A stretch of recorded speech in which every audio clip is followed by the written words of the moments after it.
always heard tons of people talk about the amazing benefits of waking up at 5 a.m. or earlier. Up between 4 and 5. Always up between 4 and 5. Why would you not wake up at 4:30? Started off 4 o'clock in the morning. Waking up at 5 a.m. has been amazing.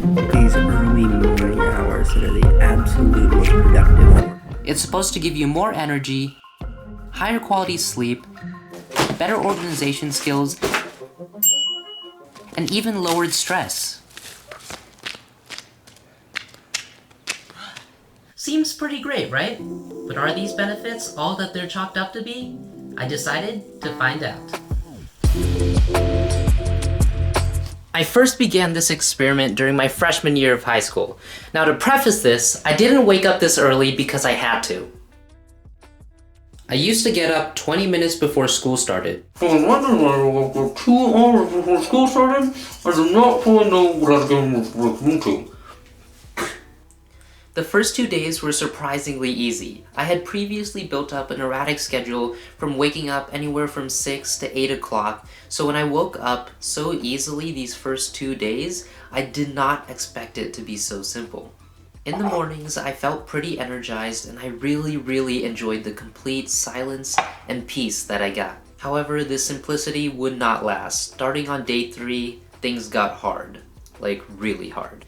Even though I felt this way, I decided to keep going and spend the entire day sleepy, and while this probably was not the best choice, I really wanted to stick to the schedule.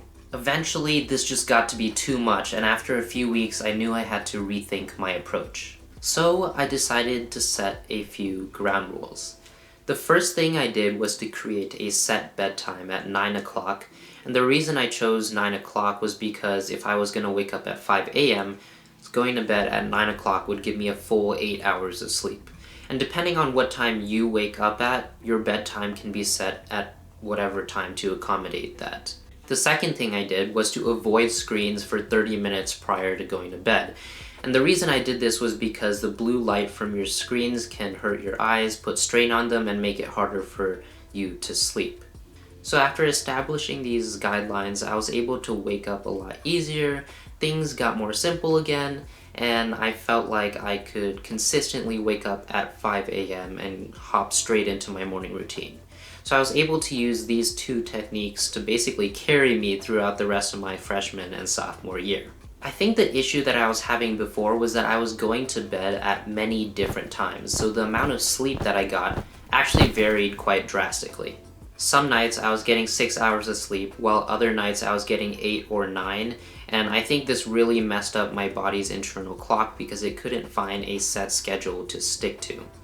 So by going to bed and waking up at the same time, my body really was able to calibrate and dial in that internal clock, and that made it easier for it to understand when to go to bed and when to wake up, and made the routine much more consistent.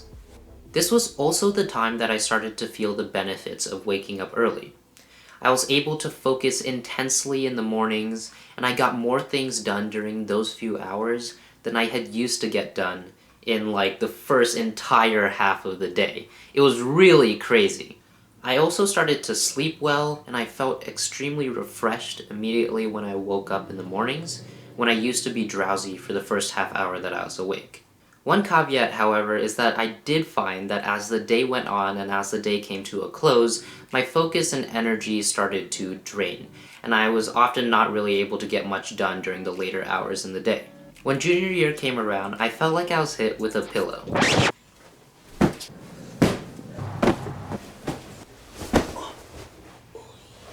Maybe many pillows. During my junior year, I was taking 5 AP classes, which to me seems like a lot. I don't know about you guys. And I was also taking a ton of college entrance exams, which were not fun. And I had to balance all of this with all of my extracurriculars. The stress was piling up, and waking up at 5 a.m. almost every day became nearly impossible for me. I actually missed quite a few days, and my routine kind of became a disaster. So I needed something new to help me get back on track. One thing I tried was to set my alarm all the way across the room, so I'd actually have to wake up and walk all the way over there just to turn it off. This was a tip that Avella gave in his then new video on how to wake up early. Another thing I tried was to set my alarm 10 minutes before 5 at 4:50, and this way I had kind of like a pre-alarm to kind of prepare myself for the real alarm that was gonna go off at any moment, and that just caused a ton of stress. I even turned my alarm into the SpongeBob laugh, which is quite possibly one of the most annoying sounds that I have ever heard. While these initially worked, I eventually just found myself sleeping through alarms again, and it was not a fun time.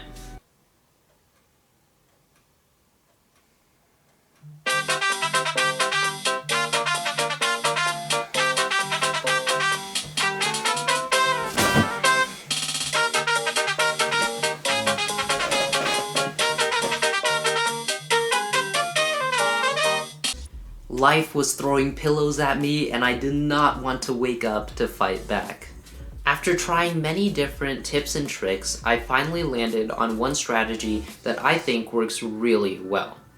Before going to bed, I thought of one thing that I was excited to do the next day or that I was looking forward to, and these things didn't have to be super big, exciting events. They could just be super small things like maybe seeing your friends in class. Sometimes I would just write these things down so it would be easier for my brain to remember, and this way when I woke up I could immediately be excited and motivated to get out of bed. By having a reason to wake up in the mornings, I was able to get back to my morning routine. My focus during the earlier hours of the day came back to me, and my clarity of mind returned. I even started to feel less stressed. So by the end of my junior year of high school, I have finished 500 days of waking up at 5 a.m. Each school year is about 180 days, and I did this for 3 years, so that totals out to be about 540. Now I did miss a few mornings, so my total ended up being around 506 days. So, do I think that waking up at 5 a.m. in the morning is worth it? No.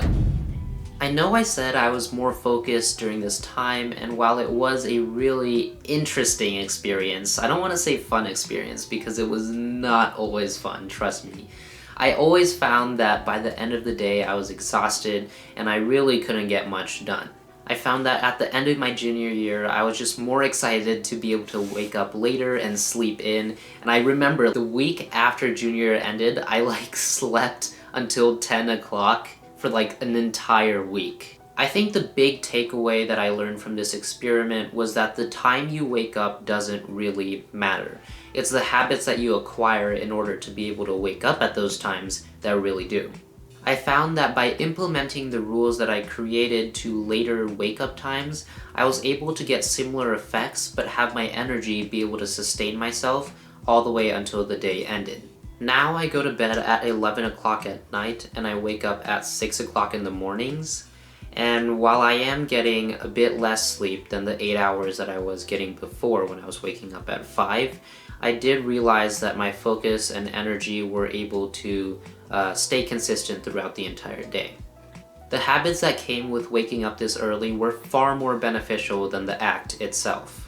I think the best way to get a good night's sleep is to create a set bedtime and stick to it, avoid blue light before going to bed, and of course find a good reason to wake up in the mornings. Consistently sticking to these habits help me make waking up a dream. Hey guys, thanks for watching this video. If you enjoyed it and you want to see me try more experiments in the future, please hit the subscribe button and ring the bell.